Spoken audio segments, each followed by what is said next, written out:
Hello, for this assignment, I chose to compare Google Calendar to Outlook Calendar.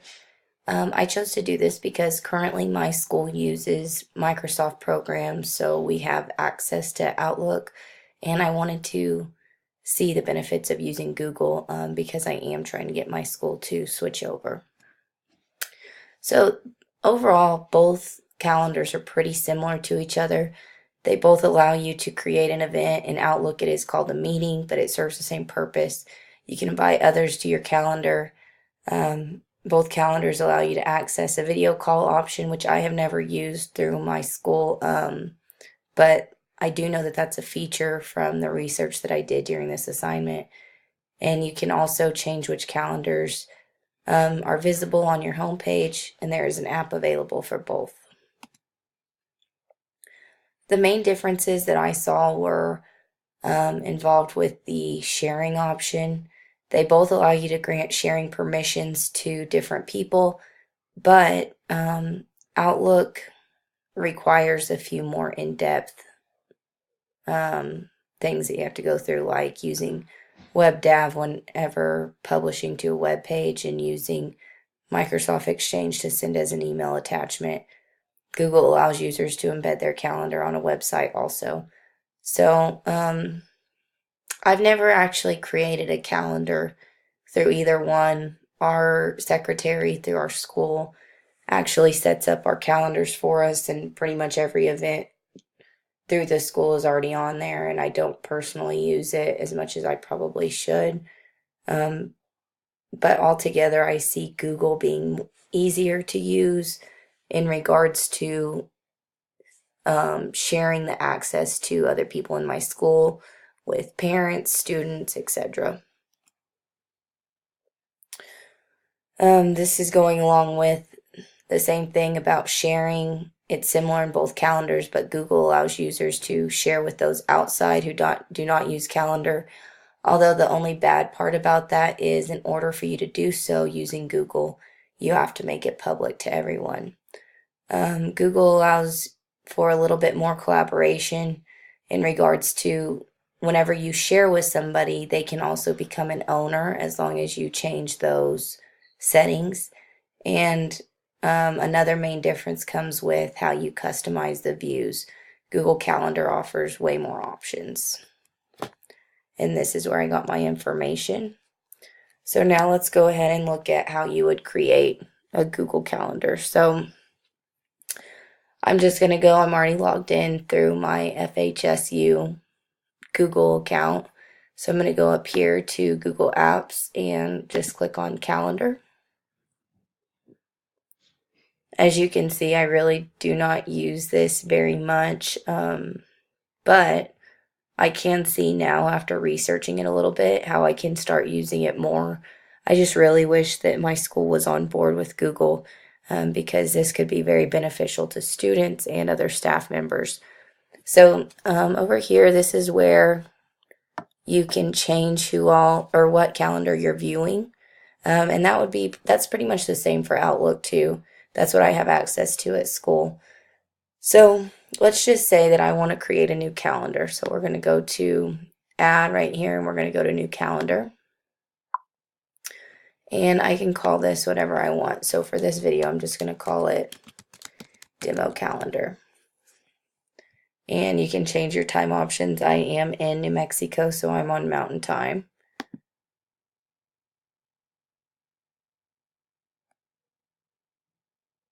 Taking a second. Okay, now then we can go to configure. And you can also access, let's just say that you wanted to go edit something and then maybe come back to this later. I can get back to those settings. If I just went to demo calendar, if I just went to settings, and I can go down here to settings for my calendar. And this is where I can say, auto accept invitations.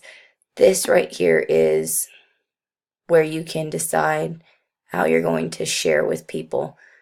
So I could, let's just say that I wanted to make a family calendar. I could share with members of my family and allow them to have access to where all of our events are on the same calendar. I can add people here.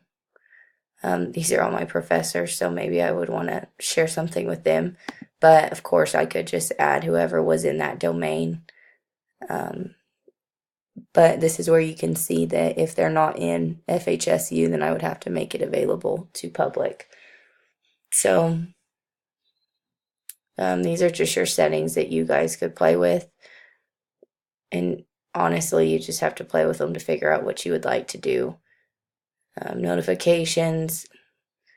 I kind of thought this was cool. You could get a daily agenda. You could receive an email every day telling you what you had going for that day. You can just select to receive an email.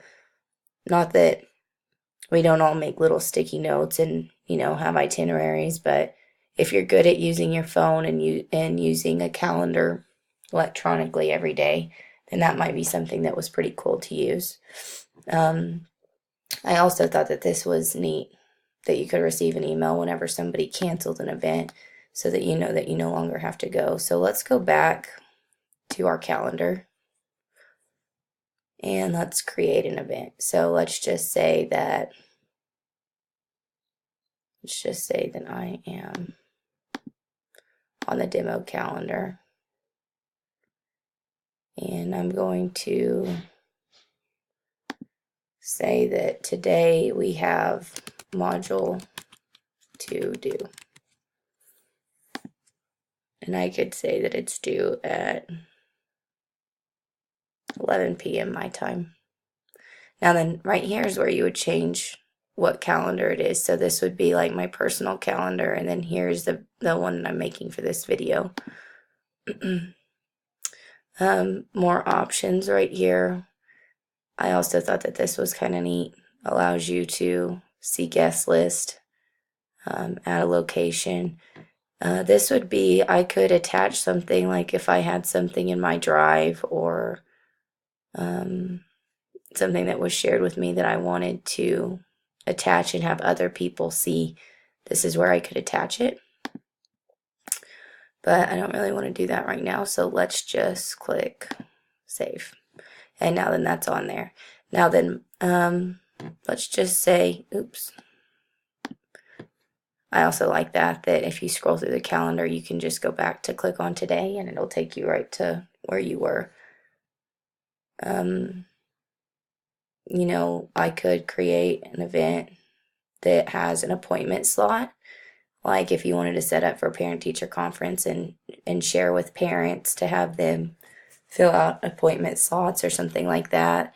My sister's having a gender reveal party on the 26th. So as the owner of that, I could create a guest list and share it with other people, etc. So definitely just some cool options. And if I just wanted to show my demo calendar, of course, I would just, I could actually just go to display this only instead of having to go through and check all those boxes. So as I said earlier, overall, I have not messed with either calendar very much. I do have the Outlook app on my phone just for my email through the school, and I do get notifications from Outlook whenever there is something that I need to be aware of, but it doesn't really go to my phone. It just goes to my email whenever I have my my email pulled up on my computer. So I kind of would like to mess with Google a little bit more and see if it was a little more user friendly. Overall, I do think that it's easier to create events and share on Google. I'm just really looking forward to playing with it more and trying to get my school on board with switching over to Google in general. So thank you guys for watching.